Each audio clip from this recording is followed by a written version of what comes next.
Michel-Joseph Maunoury was a commander of French forces in the early days of World War I, initially commanding in Lorraine. As the success of the German thrust through Belgium became clear, he was sent to take command of the new Sixth Army, which was assembling near Amiens, and then fell back on Paris. The Sixth Army played an important role in the First Battle of the Marne in September 1914. With a small portion of its strength rushed to the front, in commandeered taxicabs. It attacked von Kluck's German First Army from the west at the Battle of the Ourcq. Although the attack did not succeed, the resulting German redeployment opened up a gap which was exploited by French Fifth Army and the small British Expeditionary Force, ultimately causing the Germans to retreat. Pre-war career. Maunoury was born on 17 December 1847. He was wounded as a lieutenant in the Franco-Prussian War. He was a polytechnician and an artillery specialist. He studied at the École de Guerre and was then an instructor at St Cyr before becoming a full colonel. He commanded an artillery brigade, then from 1905 commanded 3rd then 20th Corps. He was a member of the Conseil supérieur de la guerre and was then military governor of Paris. He was earmarked for command of an army in the event of war, but retired in 1912. He is described by Holger Herweg as slender, almost delicate, and by Tuchman as svelte, delicate, small-boned. First World War. Lorraine main articles. Plan 17. Battle of the Ardennes. As 3rd and 4th Armies thrust into the Ardennes, they opened up a potential gap between 3rd Army's right and the left of 2nd Army, which had just launched an unsuccessful attack into Lorraine. Sir Joffre created an Army of Lorraine at Verdun to fill the gap, including 3 divisions taken from 3rd Army. Maunoury was recalled from retirement to command it. The Army of Lorraine had 7 divisions in total, 3 of them from Ruffy. It consisted of Bonneau's 7th Corps, which had begun the war with the move into Alsace, and 55th and 56th Reserve divisions from Ruffy's 3rd Army. Joffre's order, particularly No. 18, ordered the Army of Lorraine to fix as many Germans as possible. The Army of Lorraine consisted entirely of reserve divisions. Ruffy was not initially aware of its existence. At 1:30 p.m. on the 22nd of August, Ruffy begged for help. Maunoury sent Jules Chay's 54th Reserve Infantry Division and Henry Maribel's 67th Reserve Infantry Division. This proved not enough to rescue Ruffy's offensive. Redeployment to the west. After meeting with Sir John French and Lanrezac, who were barely on speaking terms, at St Quentin on the morning of the 26th of August, and hearing reports of the destruction of British 2nd Corps at Le Cateau, Joffre became deeply concerned at the weakness of his left flank and the risk of the British Expeditionary Force being overrun. That night he enacted Instruction No. 2, ordering a new army to be formed under Maunoury around Amiens on the French west flank, consisting of 4 reserve divisions and a corps. He also dissolved the Army of Lorraine and sent its staff to Maunoury's new army, although not its divisions, which were reabsorbed into 3rd Army. He also dissolved Paul's Army of Alsace. Joffre had little choice but to deploy reserve divisions in the front line. Ebene's 6th Group, consisting of 61st and 62nd Infantry Divisions, both reserve formations, which had made up the Paris garrison before being railed to Arras, were ordered to march south to block the German advance on Bapaume and Peronne. Marching down from Cambrai to link up with Maunoury's forces, they brushed aside a German cavalry screen and entered Bapaume. Then on the 28th of August, as the fog lifted, they were ambushed by Linsinghen's 2nd Corps at Moissains north of Peronne. 62nd Division retreated north back to Arras. 61st retreated to Amiens. Further south Peronne fell. Maunoury's army, initially called the Army of Maneuver, began as a collection of 80,000 reservists and second-line troops, before being reinforced with troops redeployed by rail from Lorraine. Maunoury's force was also initially called the Army of the Somme. Advancing into the Santerre plain, Maunoury gave a good account of himself against von Kluck's forces at Proyet on the 29th of August. The 14th Infantry Division, regulars redeployed from the east, blocked Linsingen's columns advancing along the left bank of the Somme, using concentrated rifle and artillery fire.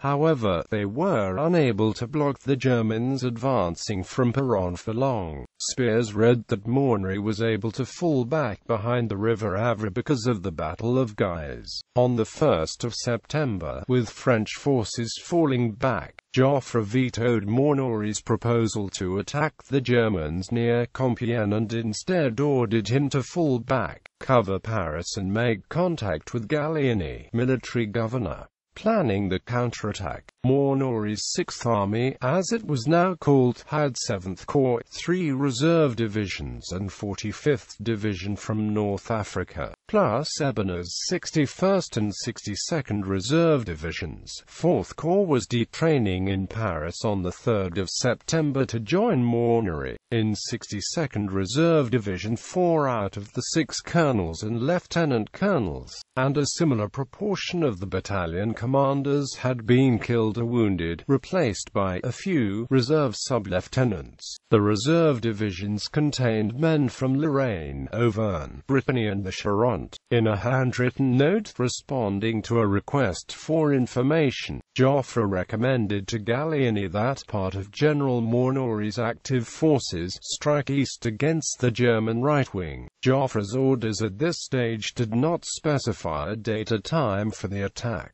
although he did suggest that if the Germans continued to push south-southeast, Maunoury might best operate on the north bank of the Marne. Von Kluck was probing into the gap between the BEF and French Fifth Army, a gap covered only by Conneau's cavalry corps. At 9:10 on the 4th of September, Gallieni, following air reconnaissance reports and concerned that continued French retreat would leave Paris uncovered and vulnerable to German attack, ordered Maunoury to be ready to strike east to take von Kluck in flank. Joffre, who was not consulted in advance but who had separately reached the same conclusion, approved the order, while still making up his mind about the timing of Fifth Army's stand on the Marne. Gallieni also put Antoine Drude's newly arrived 45th Infantry Division under Maunoury, raising Sixth Army to about 150,000 soldiers. Maunoury attended Gallieni's 3-hour meeting with Murray on the 4th of September, which ended with the believing that the BEF would not join in any attack. Simultaneous negotiations were taking place between Wilson and Franchet Despery. At 10 p.m. on the 4th of September, having heard that Franchet Despery was ready to counter-attack, Joffre issued Instruction Generale No. 6,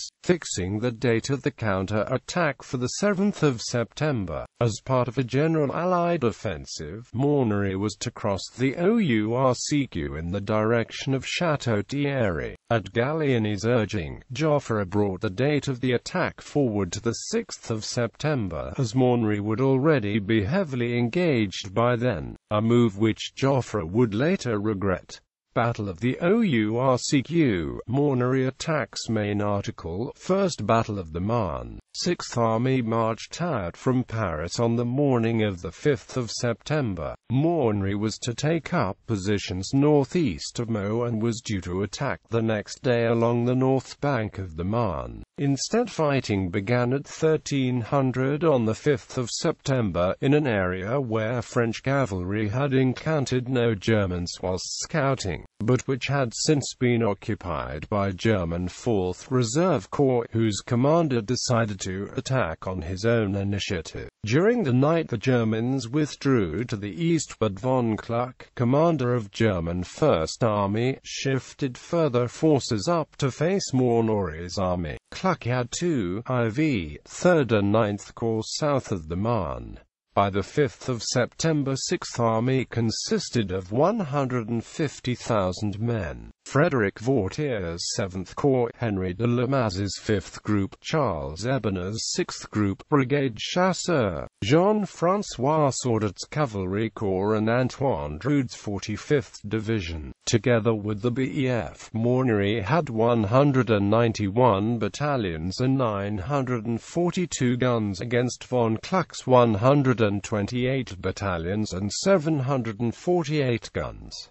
Battle of the Ourcq. Germans redeploy at 3 o'clock on the 6th of September. Kluck ordered 2nd Corps north, then at 1634th Corps. The following night Kluck ordered the rest of his forces north, believing that a cavalry screen would be enough to hold back the repeatedly beaten British. Other than a brief advance on the 6th of September, Maunoury's army struggled to defend its positions, and on the 8th of September he drew his subordinate commanders' attention to another line to which they could withdraw. Although Sixth Army had failed to envelop the German west flank as Joffre had hoped, Kluck's redeployment had opened up a gap into which the BEF and French Fifth Army could advance. Maunoury's army was reinforced by Victor Boel's 4th Corps on the 7th of September. Maunoury enjoyed a numerical superiority of 32 infantry battalions and 2 cavalry divisions. 63 Reserve Infantry Division was broken by German bombardments and infantry charges, but the day was saved by Colonel Robert Nivelle, then commanding 5th Artillery Regiment of 45th Reserve Infantry Division, who first attracted attention to himself by having his 75mm guns fired directly onto the enemy. On the night of 7/8 September, Saudet, commander of the French cavalry, had joined Deprez's 61st Infantry Division in falling back from the French left wing, instead of raiding into von Kluck's rear at Le Fert-Milin. Maunoury sacked Saudet.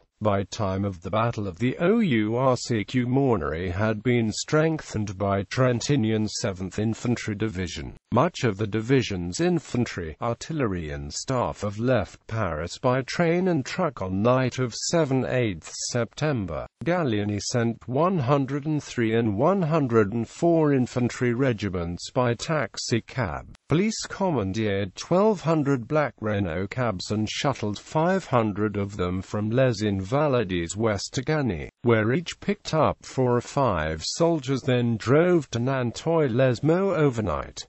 The execution was less successful. Dimmed lights and few maps resulted in collisions and flared tempers. Some soldiers were forced to walk the final 2 kilometers to the front. For the 8th of September, Joffre ordered Maunoury to gain ground towards the north on the right bank of the Ourcq. Instead, Maunoury aimed to retake the ground lost during the night and again attempt to outflank the German First Army. Ourcq calls this a poor decision. 2 assaults were beaten back by the Germans.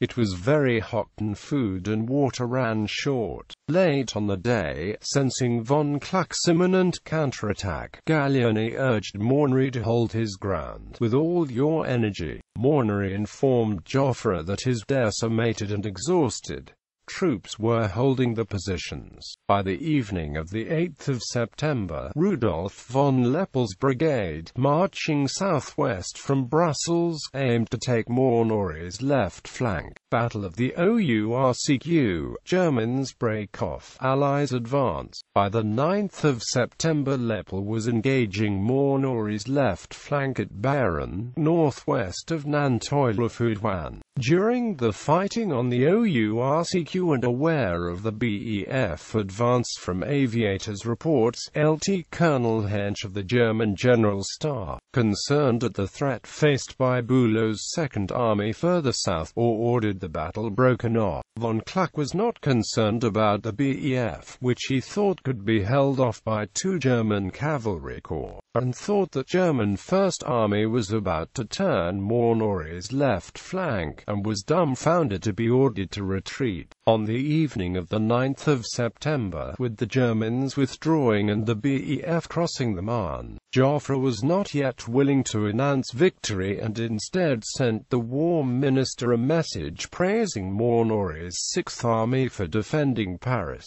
Later that night he issued instruction particularly No.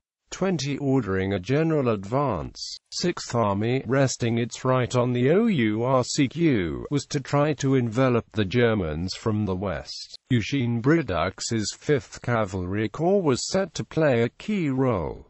The BEF and Franchet d'Esprit's Fifth Army were to push north from the Marne, abandoning the plan to envelop the Germans from the west. Joffre now ordered all the French armies, including 6th, to advance northeast. On the 13th of September, Maunoury informed Joffre that 6th Army, which has not had a day of rest in about 15 days, very much needs 24 hours rest. Franchet and Foch were saying similar things as the German line solidified north of the Aisne, although the French armies, along with the BEF, continued to attack until the 18th of September.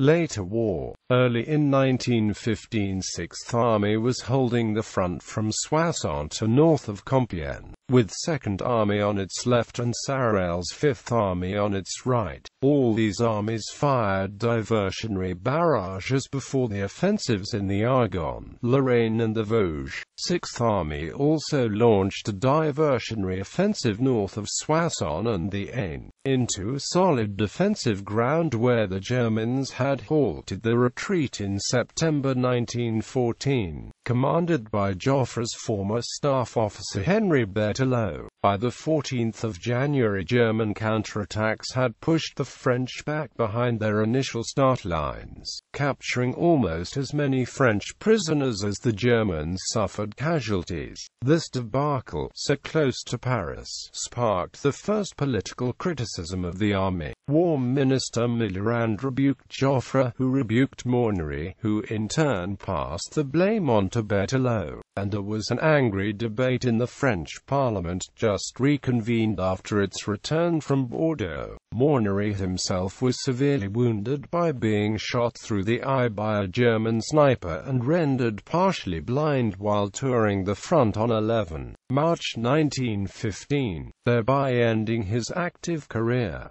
Later life. He died in 1923, and was posthumously promoted to Marshal of France. Books.